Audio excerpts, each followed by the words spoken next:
नमस्कार दोस्तों, हमारी आज की कहानी है बहू हूँ नौकरानी नहीं। सुमन रसोई में खाना बना रही थी। तभी उसने सुना अपनी सास की आवाज, जो अपने नाती नातिन से कह रही थी, तुम तीनों कमरे में जाओ, सबको नाश्ता और खाना बिस्तर पर मिल जाएगा, खा के प्लेट वही रख देना। तुम लोगों को सिर्फ पढ़ाई करनी है, कोई काम नहीं करने। फिर रसोई में जाके सुमन से बोली सास, बहू सभी के लिए पराठा बना दो, रूमी के लिए पोहे और नंदू के लिए नूडल्स, सब बना के उन लोगों के कमरे में दे आ। जब खा ले वो सब तो प्लेट ले आना। जी मम्मी जी। सुमन ससुराल आई थी। वैसे वो अपने पति के साथ रहती है, लेकिन कुछ महीने पे वो ससुराल आ जाती है। उसे ग्रामीण परिवेश अच्छा लगता था शुरू से। वो पली बड़ी हमेशा शहर में रही। शहरी भागम भाग से उसे चिढ़ होती, इसीलिए गांव उसे आकर्षित करता। गांव में उसके ससुर और सास रहते थे। ननद की शादी पास के गांव में ही हुई थी।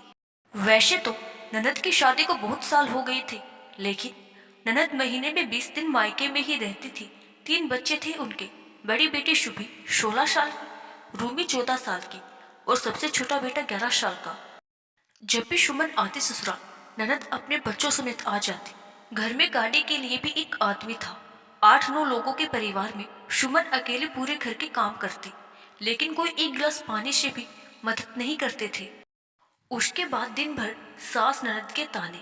सुमन के पति को अपने घर के सदस्य के बारे में भली भांति पता था, इसीलिए वो हर बार सुमन को मना करता कि तुम मत जाओ, मेरे साथ चलना, फिर मेरे साथ ही आ जाना। लेकिन सुमन कहती, 2-4 दिन में मेरा मन नहीं भरता और वो मेरा घर है, किसी की वजह से मैं अपना घर जाना क्यों छोड़ दूं। लेकिन इस बार उसके आत्मसम्मान को झटका लगा। ये क्या बात हुई? बच्चे इतने छोटे बच्चे तो नहीं कि खुद से खाना ना ले पाए या प्लेट अपनी उठा के ना दे जाए। फिर सासू माँ का इस तरह से कहना, मैं क्या नौकरानी हूँ? इस बारे में सासू माँ से बात करनी होगी। शाम में वो सासू माँ के साथ आंगन में बैठी थी, तो उसने सोचा अभी बात कर लूं। उसने कहा, मम्मी जी, सभी बच्चे से आप कहें खाना खुद से ले और अपनी अपनी प्लेट खुद से साफ करे, नहीं तो रूमी को बोलिए वो अपने भाई बहन का पेट साफ करके रखे। घर में कोई काम के लोग तो नहीं है, अकेले मैं कितना करूंगी।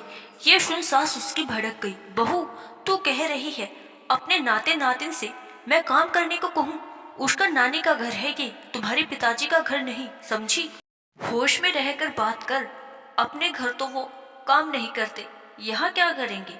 लेकिन मम्मी जी, बच्चों को तो थोड़ा थोड़ा सब सिखाना चाहिए ना। सुमन ने धीमे से कहा, तो अब मुझे सिखाएगी? तू सबकी दादू क्यों बन रही है? अपने काम कर, सास ने अपने तेवर दिखाते हुए कहा। सुमन थोड़ा धीरे लेकिन कठोर स्वर में बोली, ठीक है मम्मी जी, आपको जैसे रहना है रहिए, लेकिन मैं आपके घर की बहू हूँ, नौकरानी नहीं। जितने काम मुझसे होंगे उतने ही करूंगी, किसी के पीछे नहीं लगी रहूंगी। ना ही सबके लिए अलग अलग नाश्ता खाना बनाऊंगी। एक ही तरह का नाश्ता बनेगा, जिनको खाना है खाए, वरना अपने से बनाए। ये घर मेरा भी है, इसीलिए मेरा क्या काम है मुझे बताने की जरूरत नहीं है। सास अपना सा मुंह लेके उसको देखते रह गई।